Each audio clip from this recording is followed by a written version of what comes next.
అందరికీ నమస్కారం. మనం బతుకమ్మ పండగ విశేషాల గురించి తెలుసుకుంటున్నాం కదా! ఇవాళ 4వ రోజు అనగా ఆశ్వయుజ శుద్ధ తృతీయ రోజు బతుకమ్మను నానబియ్యం బతుకమ్మ అని పిలుస్తారు. బతుకమ్మను మనం గౌరీదేవి స్వరూపంగా ఆరాధిస్తామని తెలుసుకున్నాం కదా! బతుకమ్మ అంటే బతకడానికి దారి చూపించే తల్లి అని కూడా అర్థం వస్తుంది.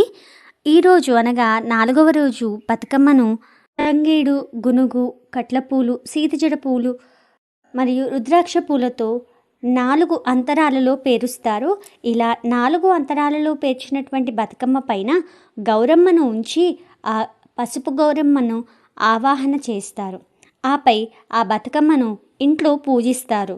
ఈ విధంగా పూజించినటువంటి బతుకమ్మకి నైవేద్యంగా నానబెట్టిన బియ్యం మెత్తగా రుబ్బి అందులో పాలు, బెల్లం కలిపి మృదువైన బియ్యపిండి చలిమిడిని తయారు చేస్తారు. ఈ బియ్యపిండి చలిమిడి బతుకమ్మకు నైవేద్యంగా పెడతారు. సాయంత్రం అయిన తర్వాత ఇళ్ల ముందు అందరూ ఒకే చోట చేరి ఆడుతూ పాడుతూ బతుకమ్మను నిమజ్జనం చేసిన తర్వాత ఈ నానబియ్యం చలిమిడిని అందరికీ వాయినంగా ఇస్తారు. కాబట్టి ఈ బతుకమ్మను నానబియ్యం బతుకమ్మ అని అంటారు.